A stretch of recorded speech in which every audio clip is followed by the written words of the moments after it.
JL! Tawagin mo lang ang tatay mo. Kanina pa yan nagbibihis sa kwarto, hindi na nakatapos. Dinaig pang babae kung magkayak. Mahuhuli na naman yan sa trabaho. Sige po, Nay. Andyan na po pala siya. Tay, kain na po. Sabay-sabay na tayong kumain. Sabi ko sabay-sabay. Nauna na naman tong kapatid mo, JL eh. Opo, Tay. Kanina pa po yan kumakain si ate. Nakailang plato na nga po yan eh. Kaya pala nauubos ang plato natin dito sa bahay eh. Bea, hinay-hinay ka lang sa pagkain, anak. Baka maubos ang mga kasangkapan natin. Wala ka namang kaagaw eh. Tignan mo ang katawan mo. Baka pumuto ka na niyan. Nakahanda naman po ang karayom at sinulid, Tay. Para kung sumabog ang tiyan ni ate, tatahin na lang po natin. Ako na naman ang nakita niyong dalawa. Huwag ka magsalita kapag puno ang bibig mo. Tignan mo tumatalsik yung mga pagkain. Baka magtampo sa atin ang kanin. Wala nang iluto ang nanay mo. At saka anak, mag-diet ka na. Ilang beses ko bang sasabihin sa'yo na dapat magpapayat ka? Baka hindi ka na kumasa sa pintuan. Paano ka lalabas ng bahay? Hindi ko naman po kasalanan ng pagiging mataba eh. Nasa lahi po to ni nanay. Tingnan niyo siya oh. Pareho lang kami ng laki ng katawan. Dapat po kasi sa inyo na lang ako nagmana. Para sexy ako. Hindi ganitong parang naghihintay na lang ako ng oras na ililitsyon. Nasa pagdadayet talaga yan, ate. Huwag mo nang gayahin si nanay na ayaw mag-diet. Hindi na nga ako makain ng madami si nanay ah. Siya lang ang nagluluto palagi. Yung amoy ng niluluto niya, nabubusog na siya ron. Pero tingnan mo, hindi naman siya pumapayat. Ibig sabihin, nasa lahi talaga ang katabaan namin ni nanay. Tigilan niyo na nga yung mag-ama. Pinagkakaisahan niyo na naman si Bea. Hayaan niyo siyang kumain ng kumain. Kapag yan, nakakita ng lalaki magugustuhan niya, magda-diet din yan. Nay, parang niyo namang sinabi na walang magkakagusto sa akin kapag ganito ako kataba. Wala talaga, ate. Ako na nagsasabi sa'yo. Napaka-judgmental talaga ng mga tao. Di hindi na ako mag-aasawa. Hindi ka pwedeng hindi ka mag-asawa. Sino makakasama mo pagtanda mo? Hindi kami habang buhay na nandito para sa inyo magkapatid. Dapat magkapamilya kayo. Hindi mo rin pwedeng asahan ng kapatid mo, Bea. Hindi mo alam kung anong ugali ng babaeng ipapakilala niya sa atin para mapangasawa niya. Kailangan magkaroon ka ng sarili mong pamilya. Para may mga anak at asawang titingin sa'yo. Tsaka isa pa. Maraming sakit ang pwedeng makuha pag ganyan ang katawan. Mag-diet ka na. Hoy, Bimbol! Nagkakaedad na ako pero wala akong sakit ha. Para mo namang sinabi na kapag nagkasakit ako, magiging pabigat na ako. Parang akong pinariringgan mo sa pagda-diet na yan ah. Ako po, yari na. Ano? Kakain ba kayo o magdadaldalan na lang? Eto nga't kakain na eh. Kapag hindi kami nakipag-agawan dito sa niluto mo, tsak na hindi kami makakatikim. Mukhang kayang ubusin ni Bea ang niluto mong adobo eh. Halika na, JL. Kumain na tayo. Opo, Tay. Palaging nabubuli si Bea dahil sa kanyang panlabas na anyo. Madalas siyang tinutukso na pato o bibe. Minsan naman ay baboy o lechon dahil sa kanyang katabaan. Kahit ang mga bata sa kanilang lugar ay wala na ring pakundangan kung tuksuhin siya. Malusog na talaga si Bea mula nang siya'y isilang. Nasa lahi ng kanyang ina ang pagiging mataba. Tanggap na niya ang kanyang itsura. Pero nangangarap pa rin siyang maging maganda at sexy. Hindi lamang sa paningin ng ibang tao, kundi sa sarili na rin niyang mga mata. Dahil doon, nagpasasang ang pangarap ay gawa na niya ng paraan para magkatotoo. Hanggang sa marinig niya mula sa umpukan ng mga tsismosa sa kanilang lugar, na sa kabilang barangay daw ay may bagong tayong klinik. Isang bagong doktor daw ang dumating at nag-aalok ito ng serbisyo sa mga tao na gustong pumayata. Dahil sa kanyang narinig, bigla siyang naging interesado. Nay! Nay! Ano ba yun? Bakit ka humahangos? Saka bakit nandito ka na sa bahay? 4:00 pa lang ah. Nagsarado ka ng maaga ng bigasan? Wala na naman pong bumibili na eh. Bukas po magbubukas na lang ako ng maaga. Tinamad ka na naman. Ikaw talagang bata ka.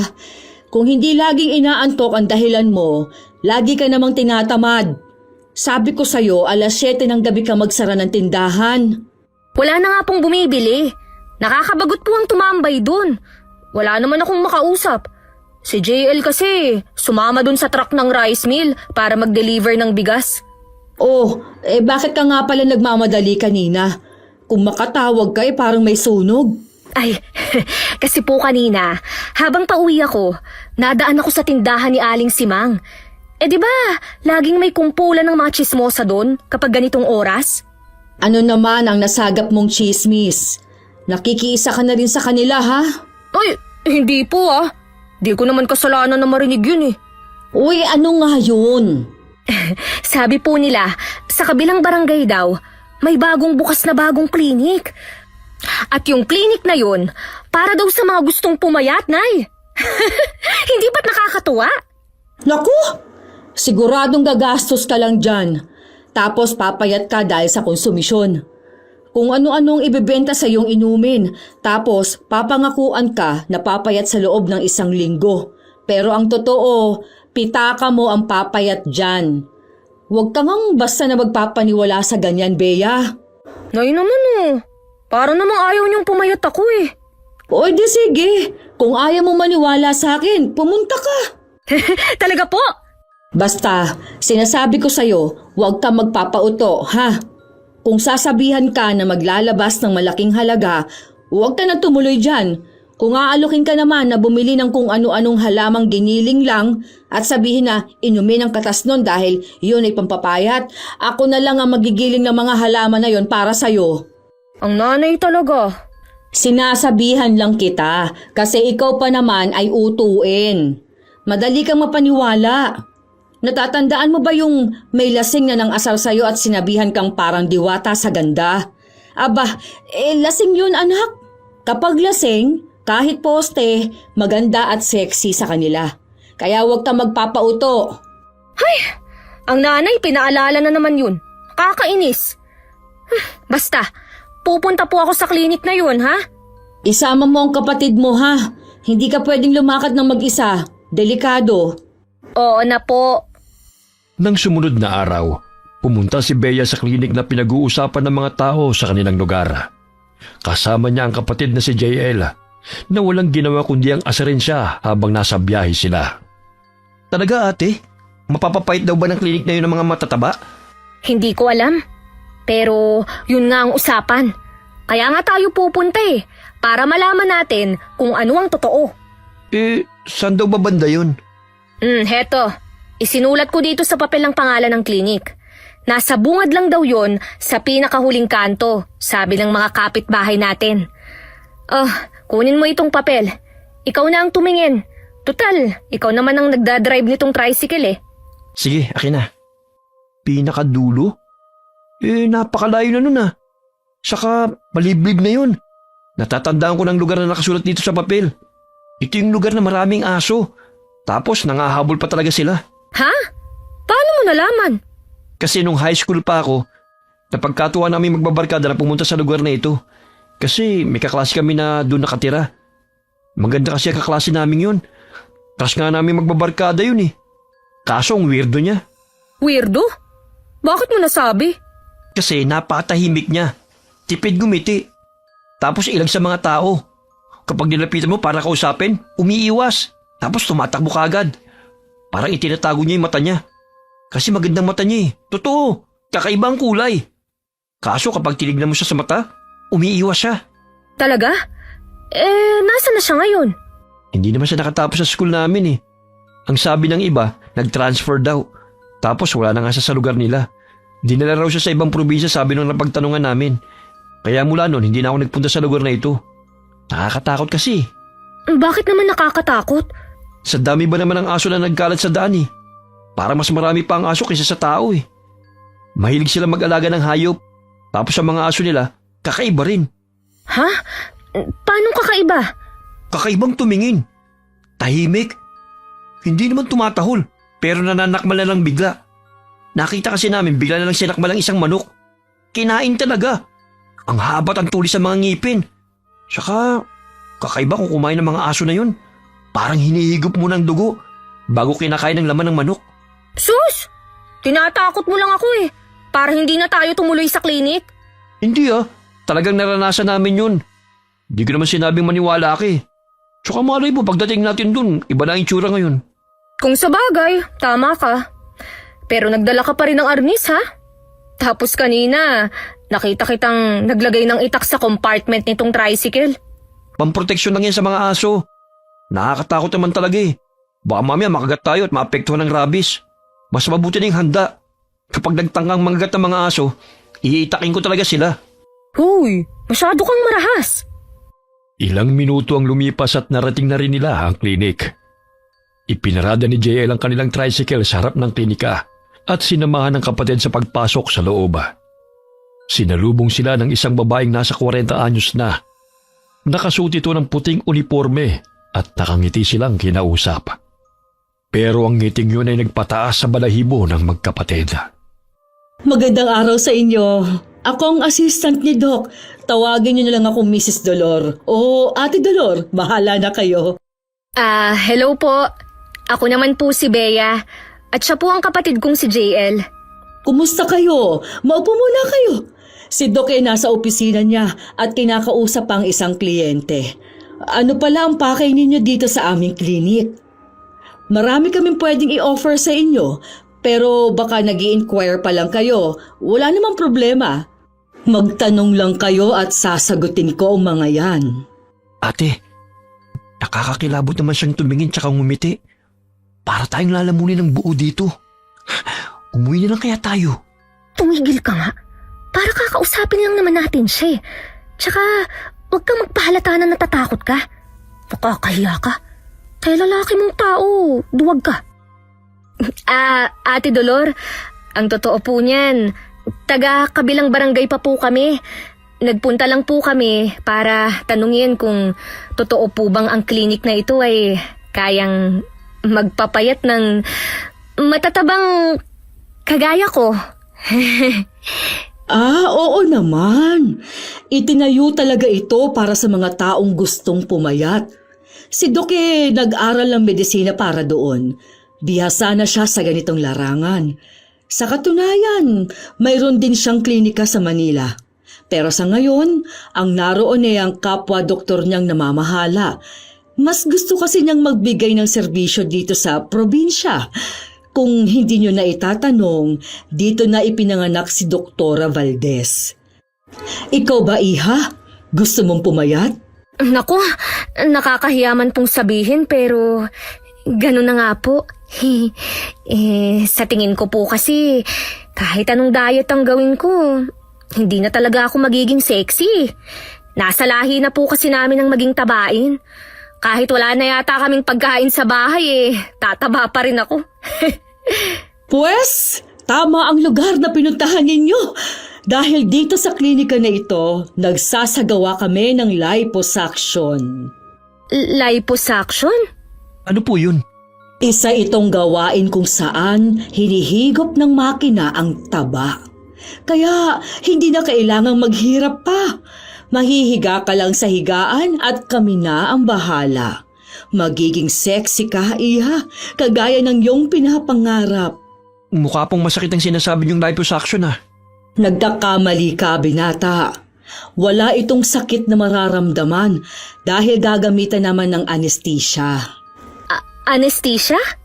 Oo, isa itong gamot para mamanhid ang katawan mo nang sa ganon wala kang mararamdamang sakit. Mukhang napapaniwala ka na ate Magaling lang siya magsalita at manghikayat. Pero duda ako sa kanya. Pwede ba, JL? Doktor ang gagawa. Nakapag-aral yun. Dapat tayong magtiwala sa kanya. Ito na ang hinihintay ko. Papayat na ako sa wakas. Mawalang galang na po. Magkano naman pong singil si ganyan? Magandang tanong, Iho. Dahil nakahabol kayo sa aming promo, magkakaroon kayo ng 50% discount.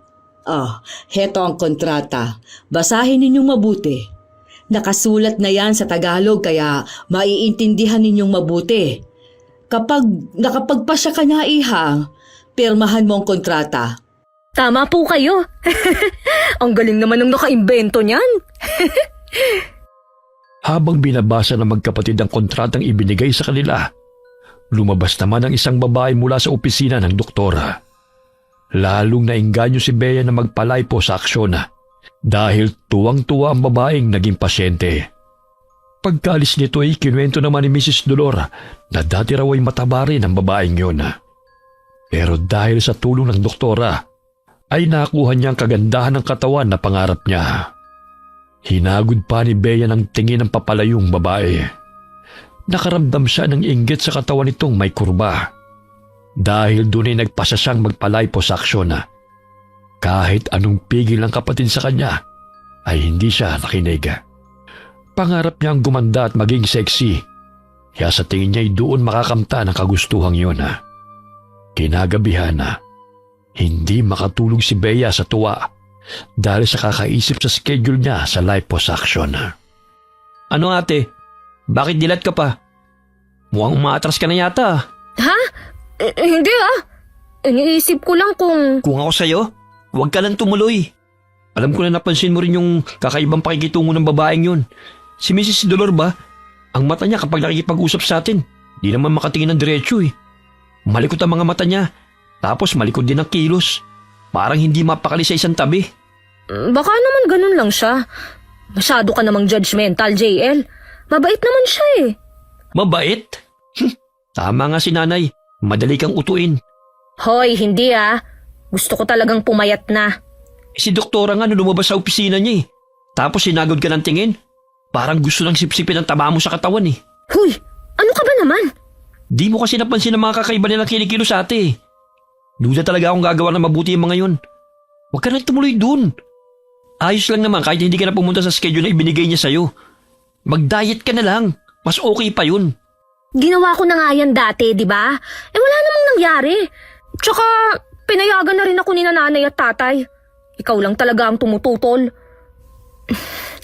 Napansin mo ba yung babaeng lumabas sa opisina ni Doc kanina? Grabe yung tuwa niya, di ba? Parang nanalo sa loto. Palagay ko, magiging masaya rin ako pagkatapos nilang alisin ang lahat ng tabako sa katawan. Oh, nakita mo tong bilbil ko na to? Wala ka nang mapipisil sa akin na ganito. Hindi mo na ako maaasar. Sus! Kapag hindi ka nag-diet, tataba ka pa rin ulit. Hihigupin lang ng makina ang mga taba mo sa katawan eh. Pero babalik pa rin yan kapag kumain ka ng kumain. Magsasayang ka lang ng pera. Ang laki na nga kaya ng discount. Tsaka suportado ako ni nanay. Binigyan niya nga ako ng pera eh. Naiinggit ka lang. Ako? Naiinggit? Oo. Ba't naman ako maiinggit sa'yo? Wala namang sisip-sipin na taba sa katawan ko eh. Naiinggit ka kasi ako binigyan ni nanay ng pera pampaliposuction. Ikaw, di ka binibigyan ng pera pambili ng gusto mong motor. Hindi ako naiinggit no? Saka isa pa, nag-iipon ako ng pambili ng motor ko. Talaga lang ha? Talaga. Nang sumapit ang unang sesyon ng pagpapalaypo ni Bea, mag-isa lamang siyang pumunta roon dahil may pasok sa trabaho si JL bilang driver ng truck sa rice mill. Nangako naman ang kapatid na susunduin siya kapag uuwi na. Halos 1 oras ang itinagal ng operasyon sa kanya. Nagising siya dahil naramdaman niyang may gumagalaw sa kanyang tabi. Oh, gising ka na pala. Kumusta ka na? Hindi po ako makagalaw ng maayos. Ganyan talaga kasi may anesthesia ka. Pilitin mo lang igalaw ang paa at katawan mo para tuluyang mawala ang pamamanhid. Maya-maya, magiging ayos na rin ang pakiramdam mo. Si Doc po, nasaan? Nagpapahinga lang siya. Napagod din ng husto si Doc dahil sa dami ng tinanggal na taba sa katawan mo. Pero mamaya darating yon para kumustahin ka. Sige, dito ka muna ha. May gagawin lang ako saglit. Babalikan din kita. Magpahinga ka lang dyan. Pagkaalis ng babae, ay iginala ni Bea ang paningin sa kabuuan ng silid. Malinis ito at puro gamit lamang sa klinik ang naroon. Pero nakakaamoy siya ng masangsang at parang nabubulok na laman. Nakakarinig din siya ng kakaibang ingay. Parang may sumisipsip ng kung anong likido. Pero dahil sa pamamanhid pa ng kanyang katawan ay hindi siya makakilos na maayos. Ilang minuto pang lumipas ay pumasok na ang doktor para kausapin siya. Marami itong ibinilin sa kanya at tinanda niya ang lahat ng iyon. Pagkatapos ng ilang sandali, ay dumating na rin ang kapatid niya para sunduin siya. Pinayagan na siyang umuwi dahil nakakagalaw na ng maayos. Ilang araw din siyang nagpagaling matapos ang liposuction. Panay ang tingin niya sa salamin dahil nakikita na niya ang resulta sa unang session pa lamang. Ano ba yan, ate? Kanina ka pa pabalik-balik sa salamin. Di ka ba nagsasawa sa kakatingin sa sarili mo? Siyempre, hindi. Sino ba namang hindi matutuwa kung ganitong unti-unting nakikita na sexy na siya, ha? Oh, tingnan mo ang katawan ko. Nagkakakorte na, di ba? Ay, nako, ang galing talaga ni Doc. Mabait pa. Lo, tinanggalan pa lang ng konting taba, sexy na raw. Nagpapauto ko talaga sa kanila. Ito naman, masyado ka namang kontrabida. Hindi mo talaga mapapansin ang pagkakaiba dahil palagi mo akong nakikita. Basta, excited na ako sa susunod na session. Magkano kayang uubusin mong pera dyan? Sana nga talaga makuha mo yung katawan na gusto mo. Para maging masaya ka na. At hindi masayang ang perang inipon ni nanay para sa'yo. Mabuti na lang at gusto ko talagang makitang pumait ni tatay at nanay. Kaya suportado ka. Oo, suportado nila ako. Ikaw lang naman ang hindi eh. Hindi naman sa hindi kita sinusuportahan. Naniniwala lang ako na dapat tanggapin mo kung ano ka. Kung ano itsura mo. Hindi ka naman pangit eh. Mataba ka lang. Pero nakukuha naman ng pagpapapayat sa pag-exercise at diet eh. Matagal nga lang. Pero kailangan ng tiyaga. Basta. Itutuloy-tuloy ko to hanggang sa sumeksi na ako. Ihatid mo uli ako dun sa susunod na schedule ng session ko, ha? Tapos, sunduin mo uli ako pagkatapos. Ano pa nga bang magagawa ko? Pero huwag mo akong asahan na aantayin kita hanggang matapos ha. Nakakainip kaya. Tagal mo rin dun oh. Oo, alam ko namang mainipin ka eh. Kaya nga balikan mo na lang ako. Nang sumunod na schedule ni Bea sa liposuction, mas excited na siya kaysa nung una na may halong kaba. Ang nasa isip na lamang niya ay magiging maganda at sexy siya at hindi natutuksohin ng iba. Matapos siyang injeksyonan ng general anesthesia, sinimula na siyang galawin ng doktora. Kasama rin si Mrs. Dolor na assistant. Pero napansin ni Bea na hindi tumalabang antok sa kanya. Kaya habang isinasagawa ang liposuction, tinig na dinig niya ang usapan ng dalawa. Nako, tingnan mo, Doc. Tiba-tiba na naman tayo nito. Tuwang-tuwa talaga ako kapag ang pasyente natin ay ganito kataba. Bukod sa marami tayong nakukuhang taba, nakakahigop din tayo ng dugo ng libre. Oo, tama ka. Kaya nga hindi ko rin siya pinapayuhan na mag-diet eh. Parang kinukuha nating taba sa kanya, mapapalitan agad. Mabilis pa naman siyang maniwala na hindi na kailangan ng pagdadiet. Kasi sa siyensya lang, makukuha na niya ang katawan na gusto niya. Tuwang-tuwa rin ako nung unang session natin sa kanya eh. Ang dami kong nakuhang taba. Kaya ang dami kong nagawang langis. Nasubukan mo na ba, Doc? Ang langis na ginawa mo mula sa taba niya? Mahusay ba ang kalidad? Oo, napakahusay ng kalidad ng langis na yon. Bata pa kasi siya at ang taba niya puro pa. Napansin mo ba ang buhok ko kanina? Napakakintab, di ba? Pinahiran ko ng langis na ginawa ko. Kaya pala angat na angat ang ganda ng buhok mo, Doc. Baka naman pwede mo rin akong patikimin ng langis na yan. Maganda rin ba yan sa kutis? Oo naman, bibigyan kita. Sinubukan ko rin ipahid sa balat ko eh. Iba talaga ang nagagawa ng langis na mula sa taba ng tao. Para tong sunscreen para sa mga kagaya natin mandarangkal. Hindi ako nasasaktan sa sikat ng araw. Kaya kailangan nating makakuha pa ng maraming taba ng tao. Para marami ang magawa kong langis at makapagbenta tayo sa mga kauri natin. Pero dapat ganitong kalidad ang makuha natin. Naku, magandang ideya yan, Doc. Mahusay ka talaga mag-isip ng negosyo. Yayaman na tayo nito. At isa pa, libre tayo sa pagkain kagaya nitong ginagawa natin. Habang kinukuha natin ang taba sa katawan niya, Nakakasipsip din tayo ng dugo niya nang hindi namamalayan. Pero huwag ka masyadong matuwa.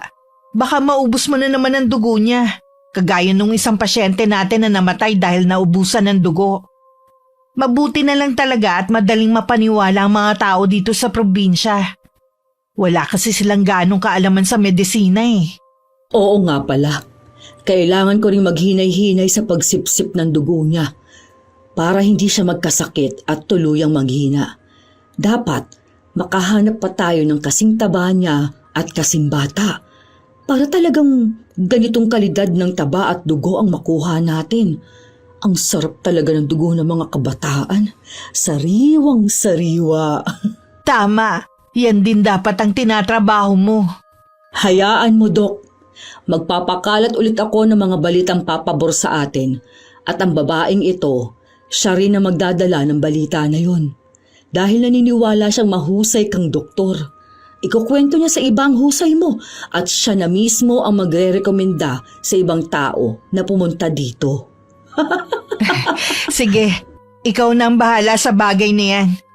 Tapusin na natin to para makapagpahinga tayo na maaga. Tigilan mo na ang pagsipsip ng dugo dyan. Asikasuhin na natin siya. Linisin na natin ang katawan niya. Ay, sige po, Dok. Dahil sa mga narinig ni Bea, hindi niya alam kung totoo ba yun o panaginip lamang. Kaya hinintay niya ang oras na makakadilat na siya. Una niyang tinignan ang paligid ng siya'y nakakagalaw na. Kagaya ng dati, wala pa rin kakaiba sa loob ng klinika. Pero imbis na si Mrs. Dolor ang bumungad sa kanyang paningin, ang doktora ang kanyang nakita.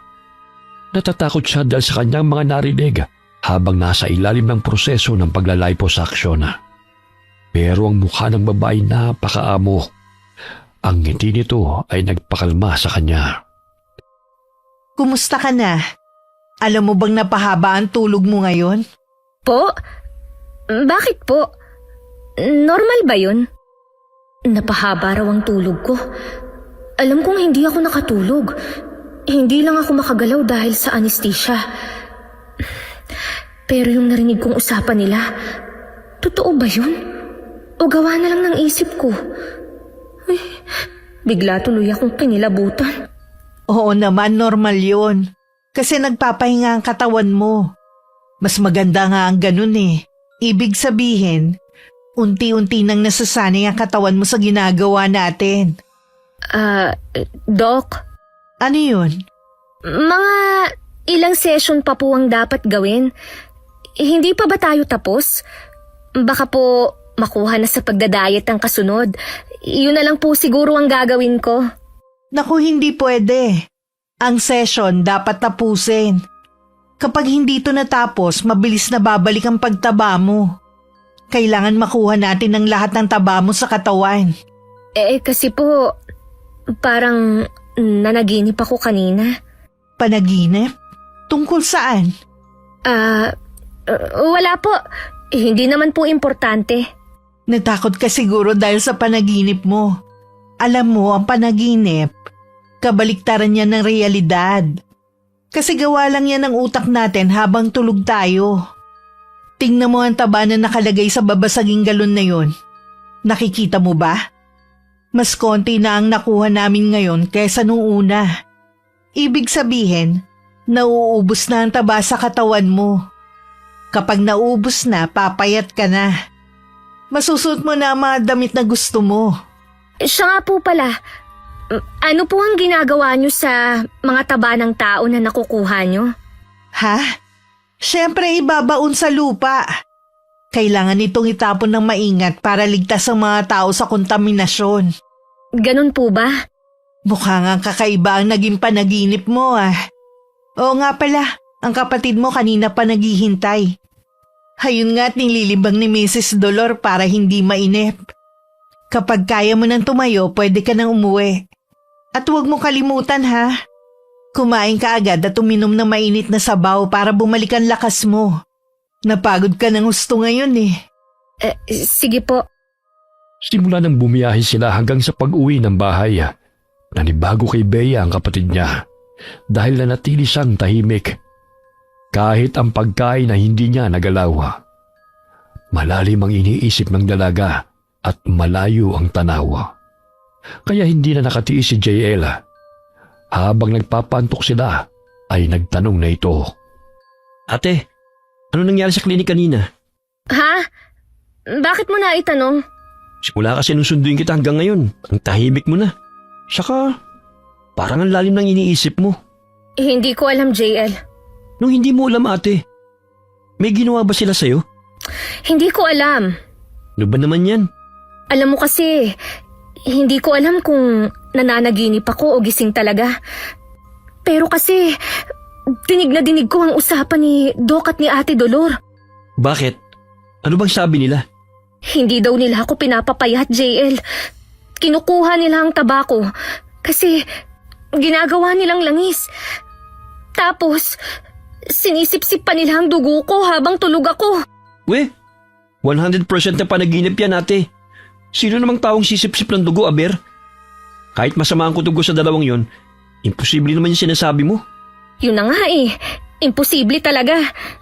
Kaya malamang nanaginip lang ako. Pero hindi ko maalis sa isip ang sinabi nilang mga mandarangkal sila. Ano? Mandarangkal? Oo daw, di ko nga alam kung ano yun eh. Narinig ko na yan eh. Talaga? Saan? Sa tropa ko sa rice mill. Minsan kasi pinag-uusapan nila bilang katuwaan sa inuman ng mga aswang-aswang. Ang sabi ng isa kong tropa, sa probinsya daw nila, may aswang daw na tinatawag nilang mandarangkal. Babaeng maganda raw yun na sumisip-sip ng dugo. Yan nga. Narinig kong pinag-usapan nila na sumisip-sip nga sila ng dugo sa mga pasyente nila. Sabi pa nga ni Doc, may isa raw silang pasyente na namatay kasi naubusan ng dugo kakasipsip nila. Mabuti na lang daw at doktor siya. Madaling maipaliwanag ang nangyari kasi ang mga tao raw dito, bukod sa hindi makaintindi ng medisina, madali raw paniwalain. Naku ate, kung panaginip man yan o hindi, senyalis yan na dapat ka nang tumigil sa kaibangan mo. Tama na yung pagpapalaypo mo. Oo nga, pumayat ka ng konti. Pero tignan mo naman yung katawan mo. Para kang nawawalan ng sigla. Namumutla ka na oh. Kahit kain ka ng kain, para ka pa rin lantang gulay.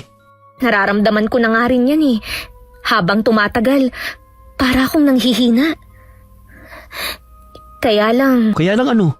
sabi ni Doc, hindi raw pwedeng hindi tapusin ang session. Delikado raw. Bakit daw? Mas malala raw ang balik. Hay naku, huwag kang makinig sa kanila. Isipin mong sarili mo. Huwag ka nang bumalik doon ha. Hindi na kita ihahatid doon. Ay naku, pag-iisipan ko muna. Anong pag-iisipan? Hindi. Tama na ang kalokohan mong yan. Ilang araw ding nag-isip si Bea sa gagawin niyang pagpapasya. Ilang araw na lang ay schedule niya na uli sa sesyon.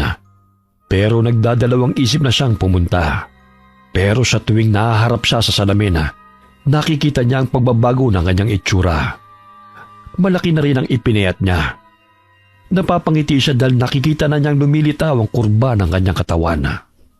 Naku! Nananalamin ka na naman dyan. Tama na yan at mababasag na ang salamin natin. Lumabas-labas ka nga ng bahay. Pumunta ka dun sa tindahan natin ng bigas. Bakit po, Nay? Nakalimutan kasi ng tatay mo itong pagkain niya sa pananghalian. Siya kasi ang pinagbantay ko ron dahil wala naman siyang pasok sa trabaho. Kakamadali niyang pumunta. Nakalimutan ito. Dalhin mo nga sa ama mo itong pagkain niya. Sige po, Nay. Akin na po. Sakto rin po at gusto kong maglakad-lakad. Oo, tama. Para maarawan ka naman. Mula nang pumunta-punta ka ron sa klinik na yun hindi ka na naglalalabas ng bahay. Tingnan mo, ang putla mo na. Hala, sige na, lumakad ka na. Opo. Habang naglalakad si Bea, napansin niya mga mapanuring tingin ng mga tao. Hinahagod nila ng tingin ang katawan niya, na para bang nagtataka sila kung bakit bigla na lamang nagbago ang itsura niya. Alam naman niyang dahil sa mga tsismosa ay kumalat na sa kanilang lugar ang ginagawa niyang pagpapalaypo. Pero nagtataka pa rin siya sa tingin ng mga ito na para bang mali ang kanyang ginawa. Hindi na lamang niya pinansin ang mga ito at nagpatuloy na lamang sa paglalakad papunta sa pwesto ng kanilang tindahan. Maya-maya ay may bumusin ang sasakyan dahilan para mabilis siyang mapatabi sa gilid ng daan. Nagulat siya dahil huminto ang sasakyan at nagbukas ang pinto nito sa kanyang tapat.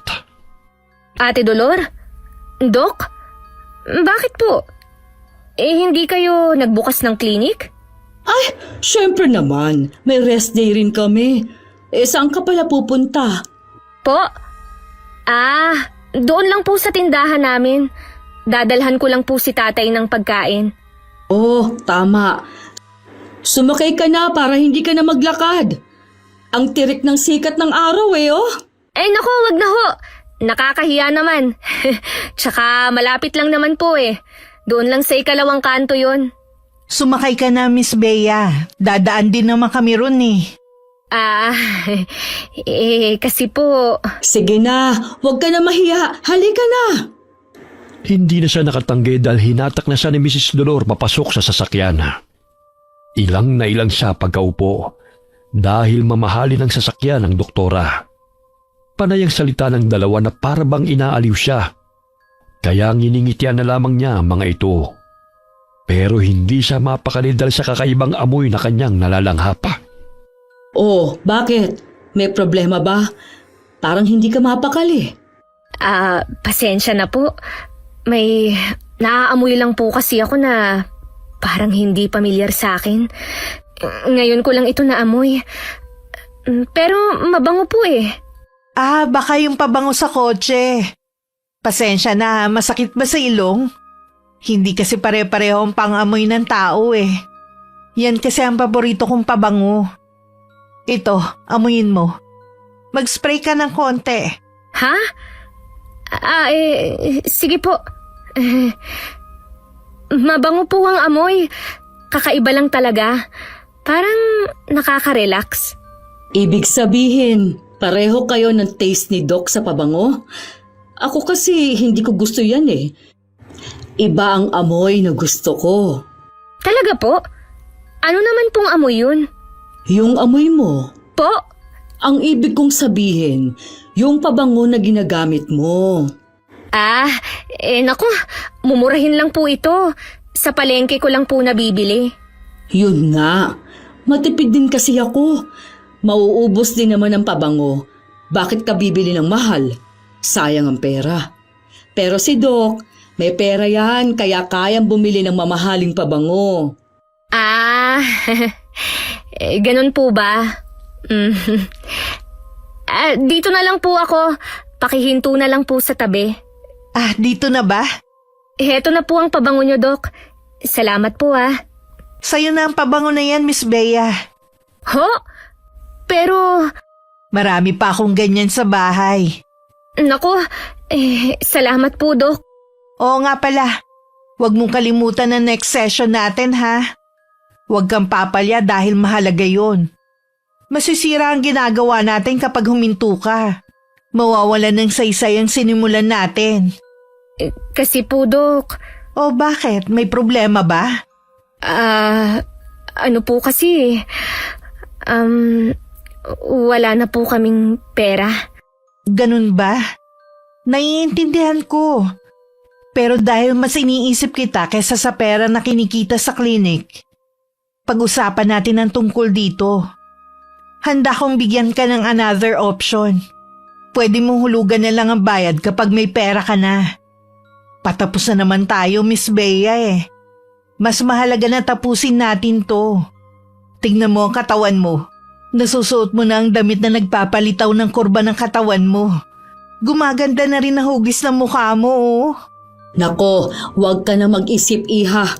Minsan lang magbigay ng ganyang offer si Doc. Sa katunayan, ikaw lang ang inalok niya ng ganyan. Mabait kasi yan si Doc. O paano, alis na kami ha? Pag-isipan mo. Pumunta ka na lang sa klinik. Nandun lang naman kami Sige po. Salamat po uli sa paghatid. Sige, ingat ka. Magdala ka ng payong sa susunod ha. Sayang ang kutis mo. Opo. Salamat po. Tinanaw pa ni Bea ang sasakyan habang papalayo ito. Nag-iisip na naman siya kung tutuloy ba sa kanilang session o hindi. Idinahilan na lamang niya ang pera para hindi na siya kulitin ng dalawa. Pero ang paghahangad niya na gumanda pa ang katawan ang nagtutulak sa kanya na balik-balikan ng klinik. Ano ate? Akala ko ba ayos na tayo? Di ba hindi ka napupunta ron? Kasi JL, sayang nga naman kung hindi ko tatapusin ang session. Mababaliwala ang ginagawa kong pagpapapayat. Naku ate, napatigas ng ulo mo. Hindi ka talaga titigil hanggat hindi ka napapahamak, no? Mababait naman sila, JL. Tingnan mo, binigyan pa nga ako ni Doc ng mamahaling pabango eh. Ang bango-bango nito oh. Iba talaga kapag mayaman. Oy, amuyin mo, isprayan kita. Ano ba yan? Anong mabango dyan? Ang sangsang ng amoy. Nakakasuka. Ay, hindi ka nababanguhan? Kung sa bagay, sabi ni Doc, iba-iba ang pang-amoy ng tao. Paniwalang paniwala ka talaga sa kanila. Itapon mo nga yan. Ikaw lang nababanguhan eh. Akin na nga. Tatapon ko. Ano ka ba? Akin na nga yan! Bakit mo inagaw? Hindi naman yan sa'yo ibinigay eh. Kung ayaw mo, edi wag ka nang gumamit nito. Ayoko talagang gumamit niyan. Kaso kapag ginagamit mo, naaamoy ko. Kasi nasa iisang kwarto lang tayo. Edi wag mo nang amuyin. Paano kaya yun? Aalisin ko muna yung ilong ko tapos itatago? Para hindi ko mamoy yung pabango mong kasing sangsang ng patay na hayop? Ano ba yung ingay na yan? Dadalawa lamang kayo dyan sa kwarto. Ang sigawan nyo, abot sa kanto. Kasi tay, itong si JL pakialamero. Ako pa talaga? Sige, ipaamoy mo kung tatay yung pabango mo. Kung mababanguhan siya. Talaga? Sige tay, ikaw nga po, amuyin niyo ito. Oh, hindi ba ang bango? JL, kung ano man ang trip ng kapatid mo, wag mo nang pansinin. Para hindi na kayo nag-aaway. Ikaw, Bea, kung saan mo man nakuha yung pabango mong yan, ibalik mo na lang doon, anak. Mukhang nakakamaga ng ilong eh. O ano, mabango? Ikaw lang nababanguhan, ate. Che, hindi kasi kayo sanay sa mamahaling pabango. Tama na nga yan. Halin na kayo at maghapunan na tayo. Dali adyot, baka sumigaw na naman ang tren. Ayaw pa naman nun ang pinagtataga ng pagkain. Kahit nasa hapag na sila, ay nagrereklamo na rin ang mga magulang ni Bea dahil sa masangsang na amoy ng kanyang pabango. Halos ipaligo niya na sa katawan. Pero lalo siyang nainis dahil mabango naman ito sa kanyang pang-amoy. Kaya nagtataka siya kung bakit nababahuan ang kanyang pamilya. Araw-araw ay para na siyang naaadik sa pabango. Hindi niya na ito ini-spray sa katawan para hindi siya pagalitan. Pero madalas naman niyang sinisinghot. Dumating ang araw na kailangan na niyang pumunta sa klinik. Hindi na siya nagpaalam sa kanyang pamilya, lalo na sa kapatid. Dahil alam niyang pipigilan lamang siya nito. Balak lamang niya makipag-usap sa doktor tungkol sa alok nitong hulugan sa pagbabayad. Pero ang pag-uusap ay nauwi na naman sa isang session. Napapayag siya na tapusin ang liposuction at sa huli na lamang niya huhulugan ang bayad. Pero sa pagtatapos ng kanilang session sa araw na yun, para siyang lutang ng magising. Sobrang gaan ang kanyang katawan na para bang nakalutang sa hangin. Dok, bakit po ganito ang pakiramdam ko? Hindi ko na maramdaman ang katawan ko. Dahil yan sa anesthesia. Hindi ka pa rin ba nasasanay? Pero, naigagalaw ko na naman po ang katawan ko eh. Sobrang gaan lang. Para akong hindi nakatapak sa sahig oh. Normal lang yan. Maya-maya magiging okay din yan. Magpahinga ka lang, Iha. Mamaya babalik na rin sa normal ang pakiramdam mo. Hindi ho kaya nasosobrahan na ako sa ginagawa natin. Nasosobrahan? Ikaw talaga, palabiro ka. Alam ni Doc ang ginagawa niya. Matagal na niyang negosyo ito. Oo nga pala. Ubus na ba yung pabango mo? Meron pa ako dito. Bibigyan pa kita, magsabi ka lang. Ay, hindi ko naman po nagagamit, Doc. Meron pa po sa bahay. Hindi mo nagagamit? Bakit? Ho? Kasi po, nagagalit po ang pamilya ko. Ang baho daw po ng amoy. Kaya ang ginagawa ko po, sinisinghot ko na lang. Nababanguhan po kasi ako eh. Hinahanap-hanap na ng ilong ko. Sinisinghot naman pala, Doc. Hindi na masama. Ang mahalaga ay naaamoy niya. Ho? Ang ibig kong sabihin Kahit sino naman maiinis din kapag binigyan mo ng isang bagay tapos hindi naman pala nagagamit. Pasensya na po. Pasensya na rin kung medyo tumaas ang boses ko ha. Alam mo kasi, ang pabango na yon gawa ng kaibigan kong doktor na nasa Manila. Ipinagmamalaki ko ang husay niya sa paggagawa ng pabango. Kaya namimigay ako. Kapag nagustuhan yun, tsak bibili, di ba? Eh di makakatulong na ako sa pangarap ng kaibigan ko na makilala ang pabango niya. Ah, ganun po pala. Tama naman po kayo. Sige po, kapag po ubos na, magsasabi ako. Sige, huwag kang mahihiya ah. Pero baka po kasi ibinibenta nyo yun. Hindi naman, personal kong gamit yun. Ah, ganun po ba? Sige po. Nang makauwi si Bea, makailang beses siyang nagpabaling-baling sa higaan. Hindi siya mapakali. Hindi rin siya makatulog. Init na init ang pakiramdam niya. Uhaw na uhaw pa. Kaya tumayo siya para pumunta sa kusina.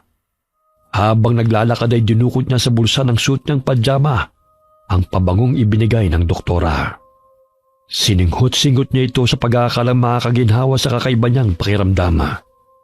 Nang buksan niya ang ilaw sa sala pagkalabas ng silid, napapikit siya sa matinding liwanag ng ilaw na nagpasilaw sa kanyang mga mata. Kasunod nun ang panlalambot ng kanyang tuhod. Dahilan para hindi niya mapigilan ang sarili na bumagsak sa sahig. Amoy na amoy niya ang pabango. At sa tingin niya ito ang nagpapahina sa kanya. Nararamdaman niyang para na siyang hihimatayin pero nilalabanan niya. Umikit siya para pakalmahin ang sarili. Habang nakapikit ay may nadidinig siyang kakaibang mga boses na nagkakasiyahan. Dahan-dahan siyang dumilat at hinagilap yun ng tingin. Kitang-kita niyang mga kababaihang sumasayaw. Sobrang ganda ng itsura nila at perpekto ang hugis ng katawan. Nang makita siya ng isang babae, ay inilahad nito ang kanyang kamay para ayain siyang sumali sa kanila. Dahil sa katuwaan, hindi na siya nagtaka kung nasaan siya. Dahan-dahan siyang lumapit sa kanila. Nakipagsayawan siya at hindi na namalaya ng oras. Hanggang sa bigla siyang nakaramdam ng kamay na humawak sa kanyang balikat. Kasunod nun ang malamig na hangin na bumalot sa kanyang katawan. Ate, ano bang ginagawa mo? JL? Bakit? Anong bakit? Ako nga ang dapat magtanong sa'yo kung bakit ka nandito sa labas ng bahay eh. Nagising kasi ako para magbanyo, tapos nakita kitang wala. Tapos nakabukas pa ang main door. Pagtingin ko sa labas, naglalakad ka na wala sa sarili. Sinundan kita para pigilan, pero tuloy-tuloy ka hanggang dito sa may puno ng balete. Ano bang gagawin mo rito? Ha? Balete? Oo, hayan oh, nasa harapan mo. Ang layo-layo ng narating mo. Ay, bakit naman ako pupunta dito? Hala, ako talagang tatanungin. Ikaw naglakad papunta rito eh. Kanina, habang nasa sala ko, may mga magagandang babaeng nagsasayawan eh. Inaya ako at sumama lang naman ako. Pero hindi naman ako nagpunta rito. Naku po, naiengkanto ko na dahil sa kalokohan mo. Wala naman akong ginagawang kalokohan eh. Akala mo lang wala, pero meron. Tse, ewan ko sa'yo. Umuwi na nga tayo at nagtatayuan na ang balahibo ko rito. Pagka-uwi nila ng bahay, siniguro ni JL na sarado ang mga pinto at hinarangan pa niya ito ng mga upuan. Sa pag-aakalang baka lumabas uli habang tulog si Bea. Hindi naman makatulog si Bea dahil sa pag-iisip kung ano nangyari sa kanya. Kinuha niya uli ang pabango sa bulsa ng kanyang pajama at inamoy ito. Napakunot ang noo niya dahil paubos na ang amoy kahit hindi naman nababawasan ng likido. Lumipas ang ilang araw at nilibang niya ang sarili sa pagbabantay sa tindahan nila ng bigasan. Dahil wala ang pamilya niya roon, malaya niyang nagagamit ang pabango. Halos maubos niya ito kakaspray niya sa katawan. Pero napansin niyang naiirita ang mga mamimili kapag nagpupunta sa tindahan. Kaya umaalis na lamang ang mga ito.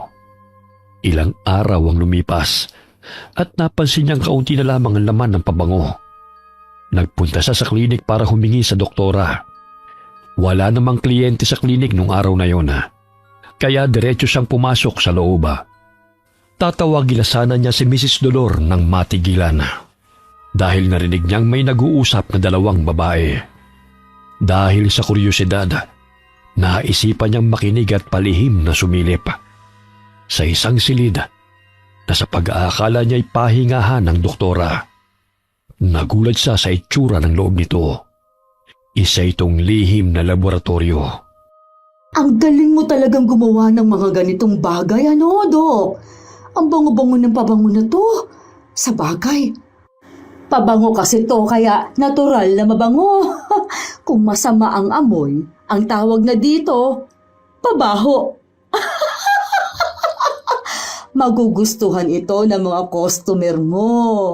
Nababanguhan sila dito at wala silang kaalam-alam na dahil sa pabango na to, nakakaranas sila ng hallucination. Hindi magtatagal.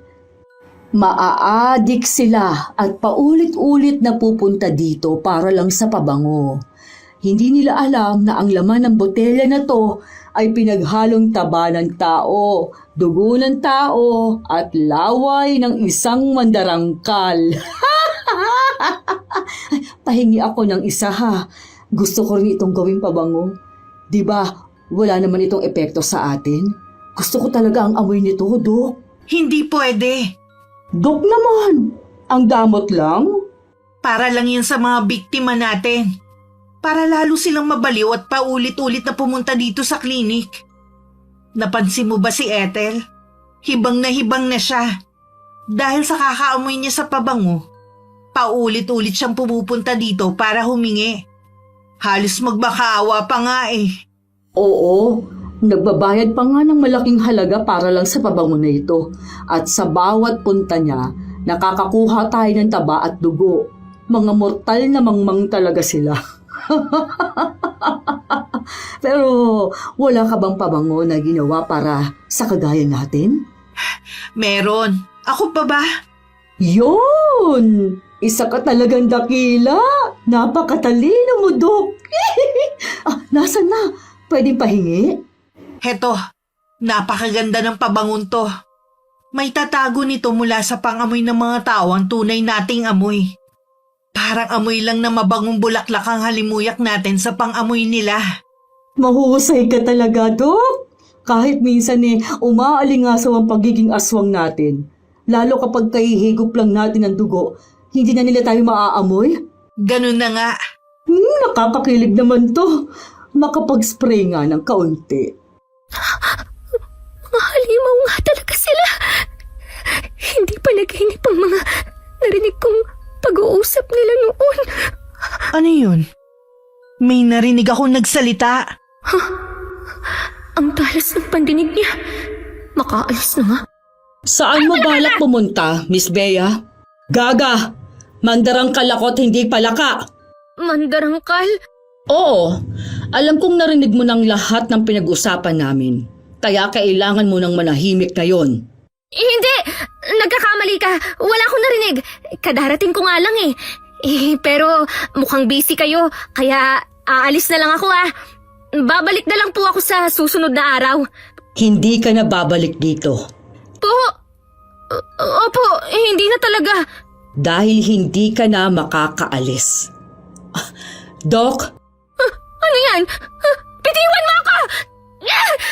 Parang awa mo na, Ate Dolor! Kailangan ko nang umuwi! Hinahanap na ako sa amin! Pakawalan mo ako, please! Hindi! Nagpupumigla si Bea mula sa pagkakahawak ni Mrs. Dolora. Pero nang makawala siya, bigla namang may tumusok sa kanyang hita. Nang tignan niya ito, ay nakita niya si Doktora na saktong binubunot ang itinarak na injection sa kanya.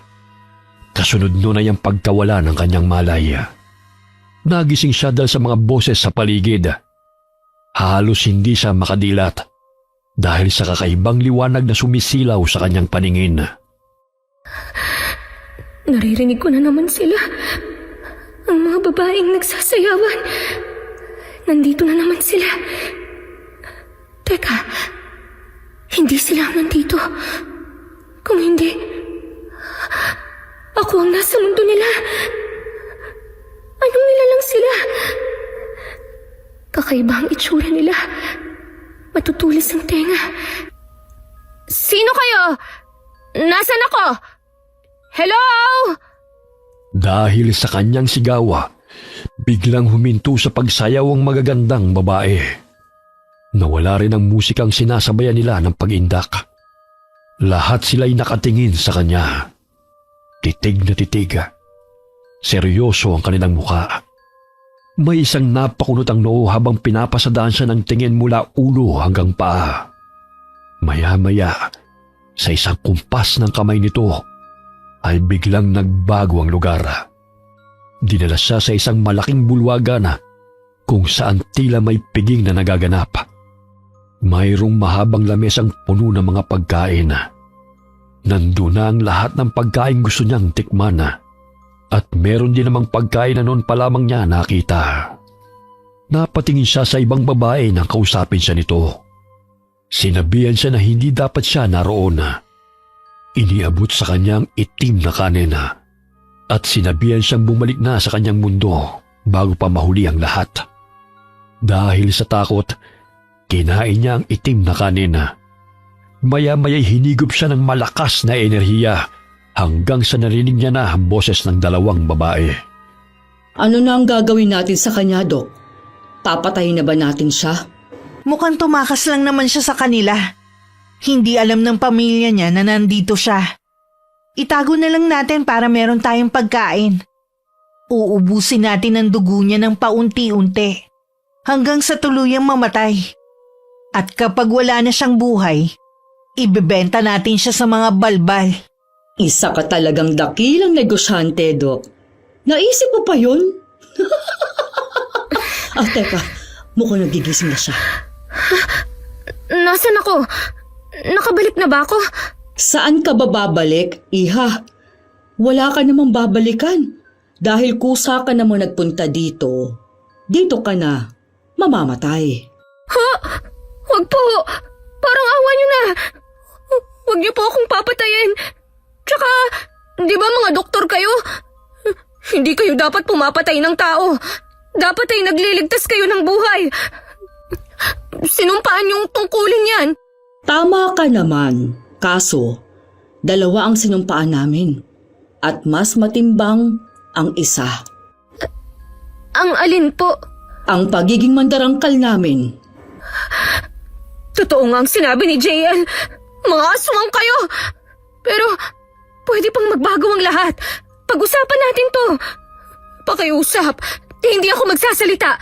Hindi ako magsusumbong. Basta palayain niyo lang po ako. Dok, anong masasabi mo sa pakiusap niya? Dok, pagbigyan mo na ako. Pakiusap. Parang awa mo na. Dalhin natin siya sa basement.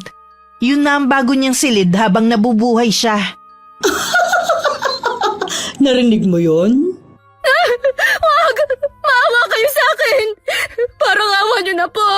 Gusto ko nang umuwi! Hayaan niyo na po akong umuwi! Isasakay kita sa wheelchair, ha? Kasi hindi ka makakalakad. Manhid ang katawan mo dahil sa laway namin.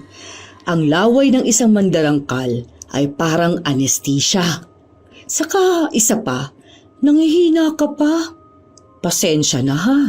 Habang tulog ka kasi, kumuha uli kami ng dugo mo. Gutom kasi kami kanina kaya naparami yata ang pagsipsip ko. Kung hindi ako sinaway ni Doc, patay ka na ngayon. Bakit niyo ba ito ginagawa? Ano ba ang kasalanan ko sa inyo? Wala naman kaming dahilan. Kailangan lang naming mabuhay at maibsan ang gutom namin. Pero bakit tao pa? Dahil ganun yun. Wala na tayong magagawa doon. Ito na ang kalikasan natin. Tama na yan. Tayo na sa basement. Sige po, Doc. Panay ang lingon ni Bea sa paligid habang itinutulak ni Mrs. Dolora ang wheelchair na inuupuan niya. Wala siyang ibang makita kundi ang mahabang hallway na habang lumalayo sila ay palamlam ng palamlam ang liwanag ng bumbilya sa kisame. Padilim din ang padilim ang pintura ng dingding hanggang sa maging kulay itim na. Inalot na siya ng takot nang makitang dulong bahagi. Isa itong pinto na yari sa bakal. Pakiramdam niya'y ipapasok siya sa Bartolina. Nang buksan ng doktora ang pinto, napapikit siya dahil ayaw niyang makita ang loob ng silid. Sinalubong siya ng malamig na temperatura at kakaibang amoy. Naghahalo ang lansa, nabubulok na laman at ang amoy ng pabangong ginagawa ni doktora. Nang itigil ni Mrs. Dolor ang wheelchair, dumilat na siya. Tumambad sa kanyang paningin ang silid na parang isang klinik. Napakaraming mga gamit pang ospital at ilang aparatong naroon. Pero napasigaw siya nang makitang isang bangkay ng babae na nakahiga sa mahabang lamesang gawa sa metal. Ah? Huwag mo siyang katakutan. Patay na yan. Sabi nga nila, hindi dapat katakutan ang patay. Dapat yung buhay. Anong ginawa niyo sa kanya? Hindi kasi ako nakapagpigil eh. Naubos ko ang dugo niya. Kaya binawian siya ng buhay. Di bale, mawawala na rin yan dito. Maya-maya darating ang bayar niyan. Ibinenta na kasi yan ni Doc sa isang balbal. Balbal? Oo, isang uri ng aswang na kumakain naman ng bangkay. Kaya kapag namatay ka, sa kanila ka naman mapupunta. Ha, ang galing ano. Walang tapon sa aming mga aswang. Mga hayop kayo! Isa ba yung papuri? Salamat! Mga demonyo kayo! Abat nag-level up pa ang papuri? Nakakakilig naman! Pakawalan niyo na ako! Para niyo ng awa! Hinahanap na ako sa amin! Hindi consistent ang ugali mo. Mahinahon, tapos magagalit, tapos umiiyak. Dok, napapano kaya siya? Gutom na siya. Dalhan mo na maraming pagkain. Kailangan niyang tumaba para marami tayong makuhang taba sa kanya. Ah, gutom lang pala yun. Akala ko nababaliw na. Sige, Dok, ako nang bahala sa kanya. Pakakainin ko siya ng mabuti. Dahil hindi pa siya makagalaw, susubuan ko na lang. Kapag ayaw kumain, tutubuhan ko siya at padadaanin ko sa ilong ang pagkain niya.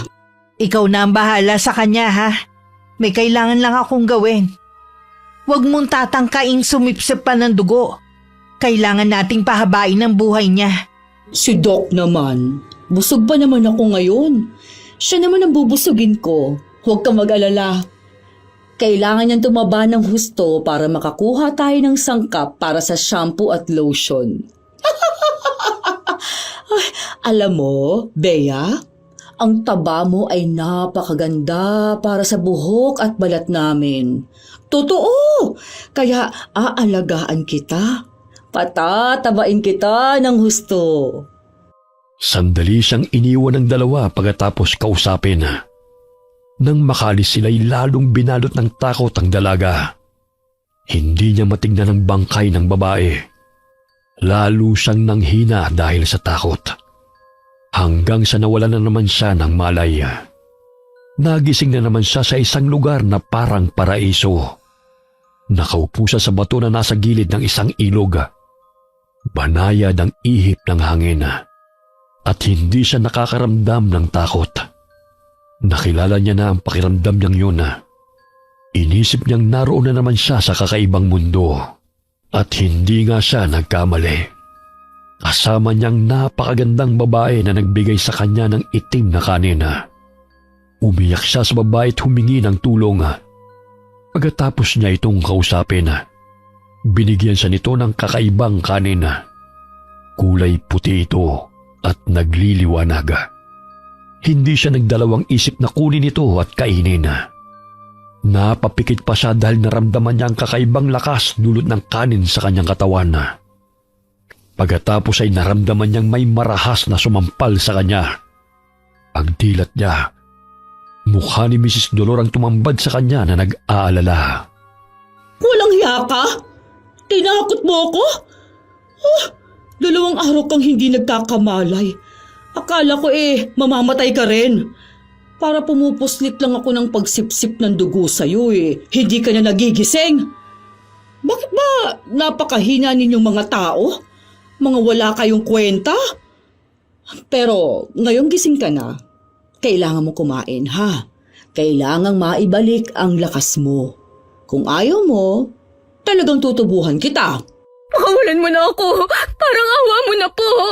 Hindi nga pwede. Marami ka nang alam. Kung wala kang alam at tatapos ang session mo, makakalaya ka sana. Kasi, hindi naman talaga kami pumapatay ng tao. Kaya lang, mahihina ang katawan na nakukuha namin. Kaya, namamatay sila. Hindi ako magsasalita, Ate Dolor. Pangako, hayaan mo lang akong makauwi at mabuhay. Hindi na kami naniniwala sa salita ng mga tao Minsan na kaming nagtiwala. Wala kaming napala. Napahamak lang kami.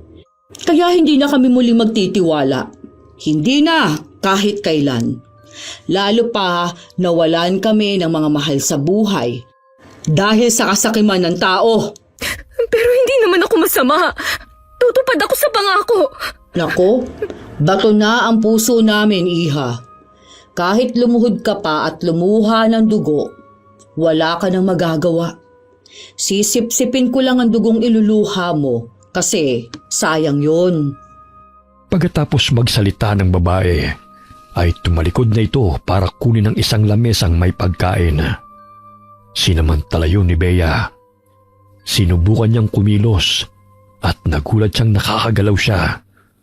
Bumalik ang lakas niya na para bang hindi siya nang hina. Naalala niya ang mahiwagang kanin na totoong nakatulong sa kanya. Pero bago niya isipin ang mga hiwagang nangyari, mas inuna niyang iligtas ang sarili. Mabilis siyang tumayot dinampot ang isang upuan. Inihampas niya ito kay Mrs. Dolor habang nakatalikod.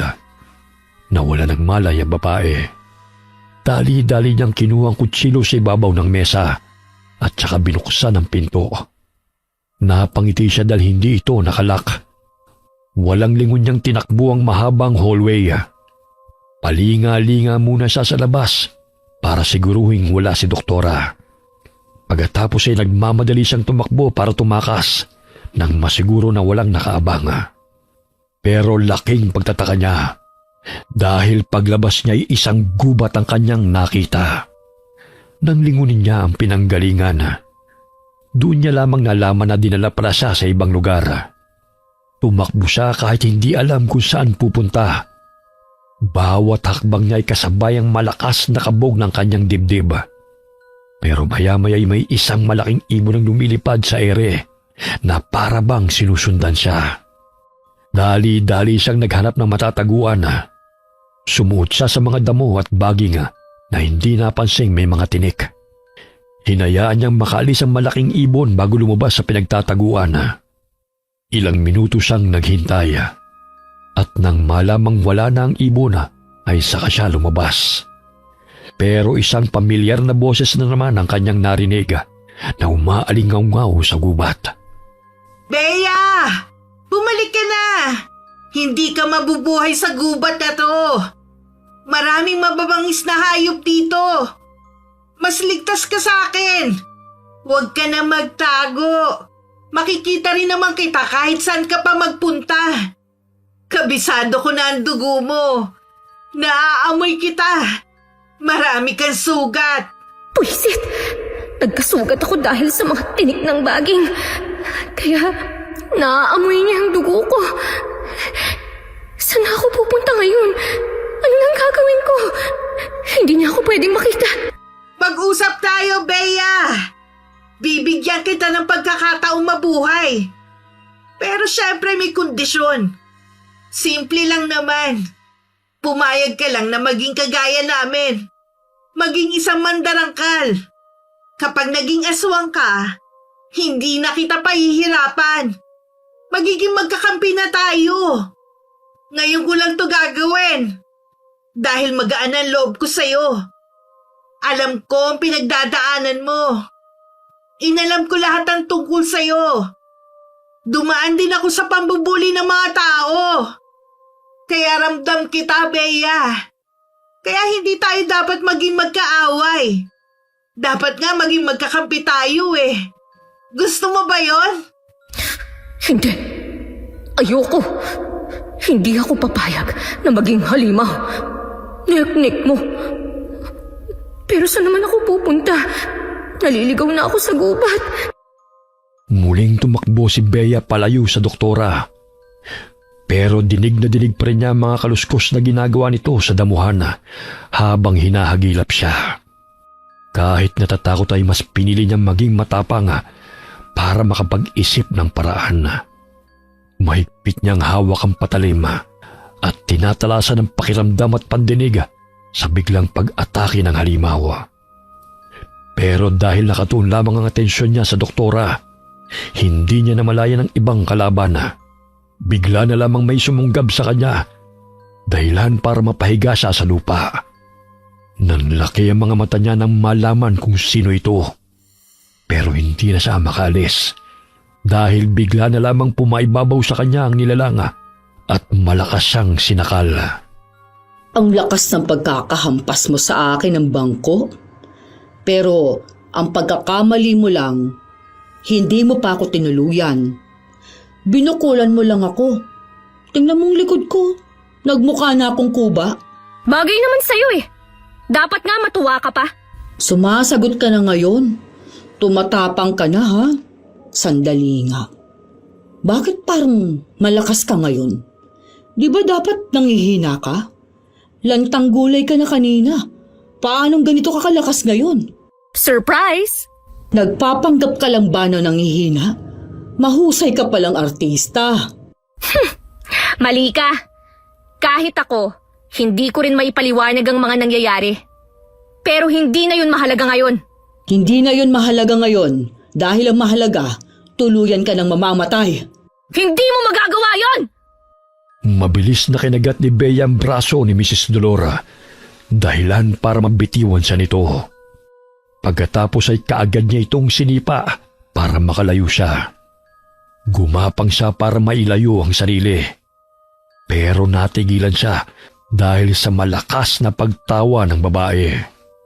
Para na itong nababaliw sa tuwa. Nang lingunin niya ito, doon niya nakita ang porma ng katawan nito na para bang may kung anong ginagawa. Nanlaki ang mga mata niya nang makitang namumula na ang mga mata nito. Naglalaway ng malapot hanggang sa ang dilay unti-unting humaba na abot hanggang sa lupa. Umatungal ito na para bang nasasaktan habang naglalabasan ng matutulis na kuko sa kamay. Humaba rin at naging sabog ang buhok nito. Pumulubot ang balat na lalong ikinapangit ng kanyang itsura at ang mga ugat sa katawan ay umalsa na parang nagngangalit. Ano yan? Halimaw! Surprise! Titigan mong mabuti ang anyo ng isang mandarangkal, Bea. Dahil ito na ang huling beses na makikita mo ang anyong ito. Pagkatapos nito ay ang kamatayan mo na ang kasunod. Ikaw ang pinakamapalad sa lahat ng naging biktima namin. Kasi nakita mo ang tunay naming anyo. Samantalang ang iba namatay nang hindi ito nakikita. Sus ko!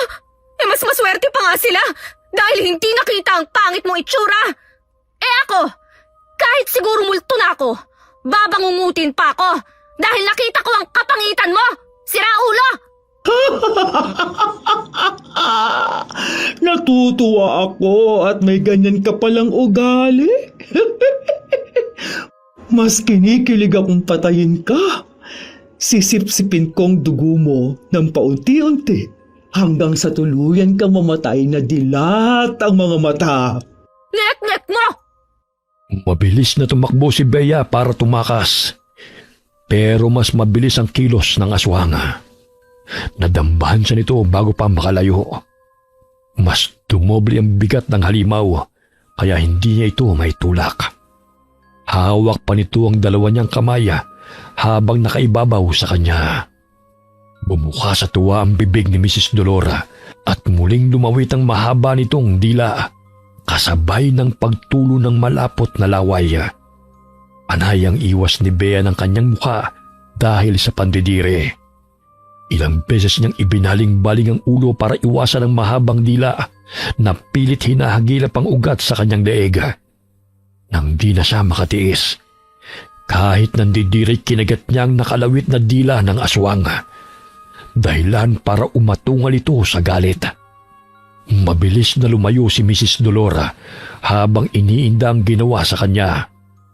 Bago pa ito muling sumugod, hinagilap ni Bea ang patalim na nabitiwan. Walang hiya kang babae ka! Sa dami ng kakagatin mo, tila ko pa! Abale! Iniiwasan ko na nga! Pilit mo pang inilalapit! Pero may solusyon ako para mawala ang sakit na nararamdaman mo sa dila mo. At ano naman ang binabalak mo, babae? Putulin na natin yan! Mas okay din na maging pipi ka! Wala ka namang sinasabing maganda! Dali-daling inatake ni Bea ang aswang bago pa ito makasugod. Dinambahan niya ito para tumumba sa lupa. Sa kanya ito inupuan. Pilit siya nitong kinakalmot pero pinagsasasaksak niya ang magkabilang braso nito. Habang umaatungal sa sakit ang aswang, ay sa kanya hinugot ang mahabang dila nito at walang awang pinutol. Malakas siyang sinipa ni Mrs. Dolora, dahilan para tumilapon siya at dumausdos sa lupa. Huminto ang katawan niya nang may tumapak sa kanya. Pag-angat niya ng mukha, ay nakita niya ang doktora na masama ang tingin sa kanya. Hindi na tayo dapat naglalaro, Bea. Tama ka. Walang hiya, mamahay yan! Minunol lang nila ako. Naging miminang ulo ako. Mauna na ako mga kasimsip ng nungunin na. Ito na nga ako mamamatay. Hindi na kita maintindihan ngayon, Mrs. Dolor. Bakit naman kasi pinaputol mo ang dila mo sa babaeng to eh? Isa lang siyang mortal. Paano kanya natalo? Hindi ko alam. Mas malanga siya ngayon. Nangangaiba ang lakas niya. Ay, huwag ka na nga magsalita. Sumasakit lang ang ulo ko sa pag-unawa sa'yo eh. Ikaw naman babae, marami ka ng kasalanan sa amin. Kailangan mo na talagang makipagkita sa lalaking may hawak ng tandang. Ikumusta mo na lang ako sa kanya. Kapag ba ikaw ang namatay, may San Pedro din kayo? Kasi sa tingin ko, ikaw ang makikipagkita sa kanya. Kaya magkumustahan na lang kayo! Mabilis na hinawakan ni Bea ang binti ng babae, saka ito binalibag. Tinampot niya ang putol na sanga at saka pinagahampas sa mandarangkal. Bumalikwas ang aswang at inatake si Bea. Galit nitong pinagkakalmot ang dalaga. Panay naman ang salag ni Bea gamit ang kanyang mga braso, kaya itong napuruhan ng sugat. Dahil sa nagtatalsikan niyang dugo, lalong nabaliw sa tuwa ang mandarangkal. Hindi na ito nakapag-isip ng tama. Kinuha na ni Bea ang pagkakataong yun para umatake.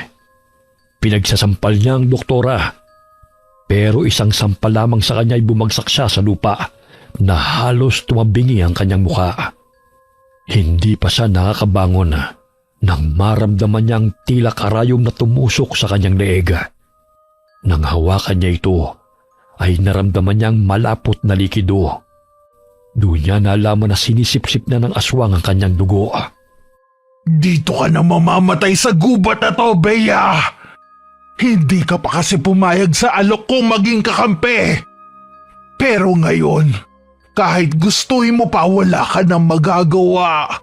Ako na ang magdedesisyon at gusto ko mamatay ka na! Hindi ako babayag! Hindi pa ako nakakapag-asawa! Gusto ko pa ka magkaanak eh! Siraulo ka! Ang gusto ko lang naman, pumayat para magkanobyo na! Pero mga walang diyang aswang ang nasumpungan ko! Hindi mo na matutupad ang pangarap mo! Baka yung sa'yo ang hindi na matutupad! Inawakan ni Bea ang dila ng aswang at ipinulupot sa kanyang kamao. Sa kanya pinilit na abutin ang patalim nang makita ito sa malapit. Nang madampot niya yun ay kaagad niyang pinutol ang dila ng aswang.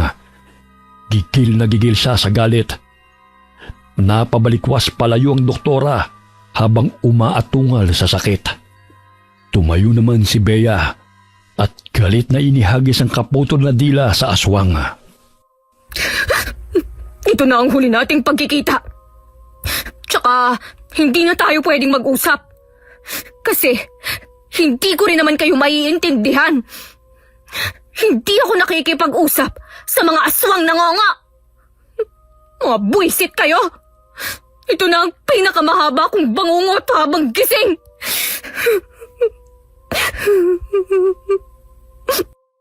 Hindi na paghandaan ni Bea ang biglang pag-atake ni Mrs. Dolora. Dinamba siya nito, dahilan para mawala ang kanyang balanse. Sabay silang dumausdos sa lupa dahil sa lakas ng pagdamba ng aswang.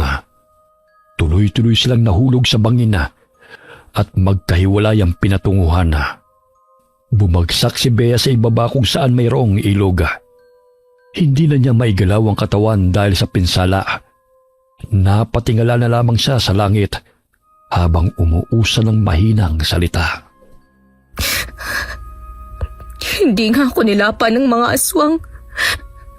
Pero mukhang dito na ako mamamatay. Tay, Nay, Kuya, pasensya na po sa katigasan ng ulo ko. Kung mabubuhay pa ako at makakabalik sa inyo, hindi na ako maghahangad na pumayat. JL, tatanggapin ko na ang sinabi mong dapat tanggapin ko ang sarili ko kung ano ako, kung ano ang itsura ko. At kapag may gusto akong makuha, magsumikap at kunin sa tamang paraan. Pero wala na yata akong panahon para mag-exercise, kagaya ng sabi mo. Patawad kung hindi na ako makakauwi. Pero gusto ko pang mabuhay. Gusto ko pang umuwi sa atin. Gusto ko pa kayong makasama. Tulungan niyo ako. Habang nagsusumamoy natigilan siya nang may humarang sa pagtitig niya sa langit. Nakilala niya ito. Siya ang babaeng palaging nagbibigay sa kanya ng kanin. Ikaw, mukhang nananaginip na naman nga ako. Kasi nandito ka na naman. Bibigyan mo na naman ba ako ng kanin? Anong kulay naman ngayon? Pero mukhang hindi ko na yan makakain. Pero salamat sa lahat ng tulong mo, ha? Hindi ko man alam kung totoo ka o kung sino ka. Pero malaki ang naitulong mo sa akin. Kaya nga lang, mukhang hanggang dito na lang ako. Salamat sa malasakit. Ano yung inaabot mo sa akin? Kung kanin yan, total, huling kain ko na naman to. Pwede bang samahan mo na ng ulam? Yung lechon sana, ha? Para masaya naman ako sa huling araw ko sa mundo.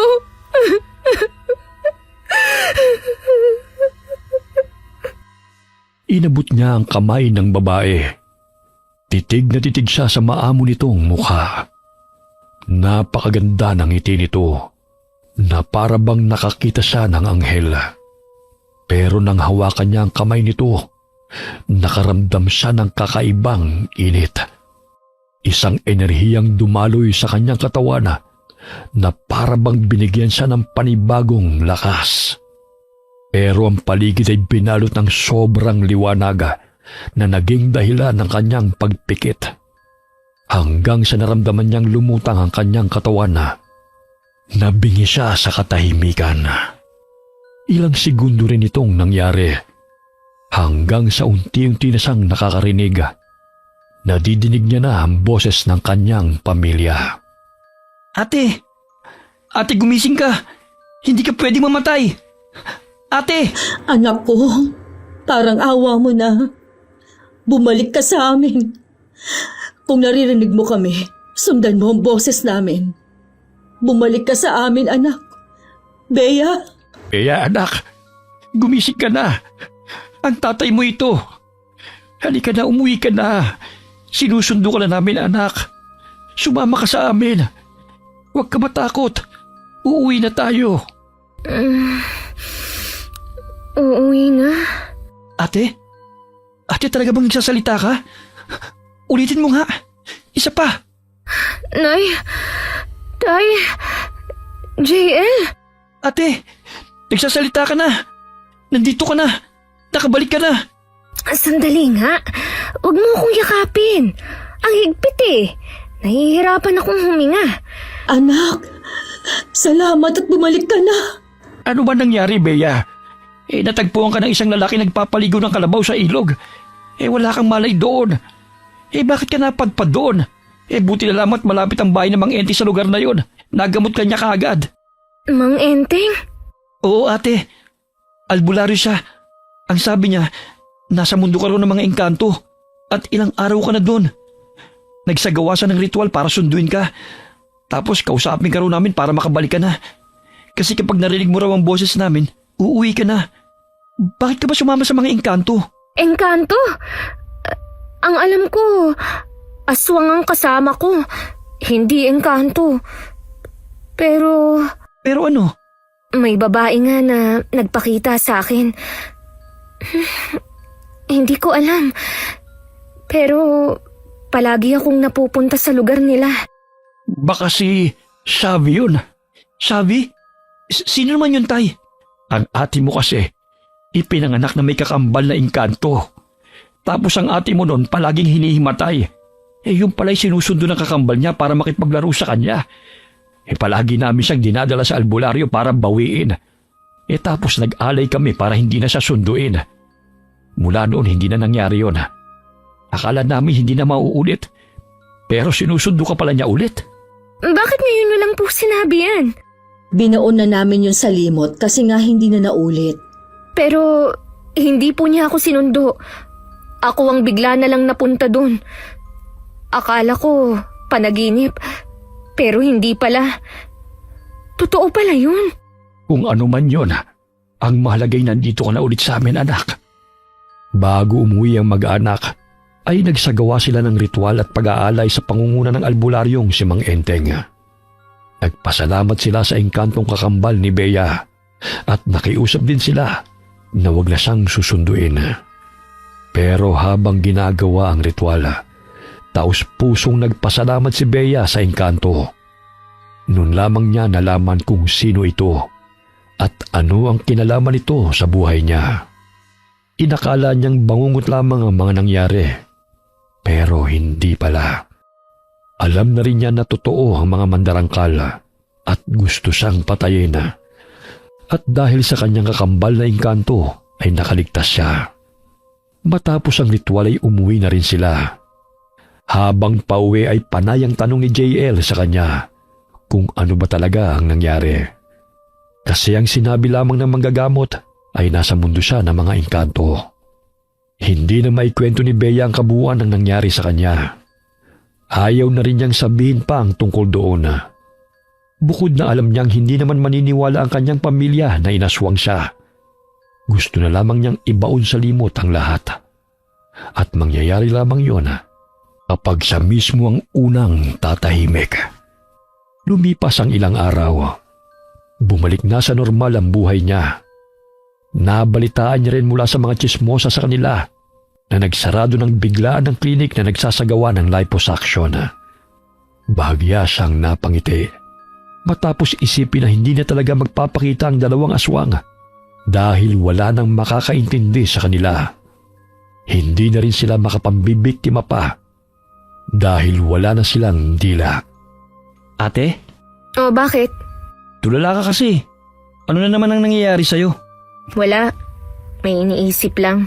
Nako po, baka naghahanap pa na naman ng bagong klinik ha.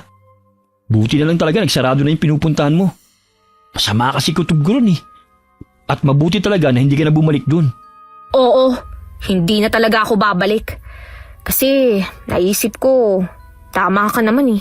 Saan? Dapat nga mag-exercise na lang ako at mag-diet kung gusto kong pumayat. Samahan mo ako? Saan? Mag-diet? Hindi naman ako mataba. Tangi, mag-jogging tayo bukas ha? Bago sumikat ang araw. Ah, pag ganyan, paig ako. Pero, para kang mantika kung matulog eh. Makakapag-jogging ba tayo niyan? E di gisingin mo ako. Iihiyan kita para magising ka. Ang bastos mo naman. Isusumbong kita kay nanay. Sumbongera ka naman talaga eh.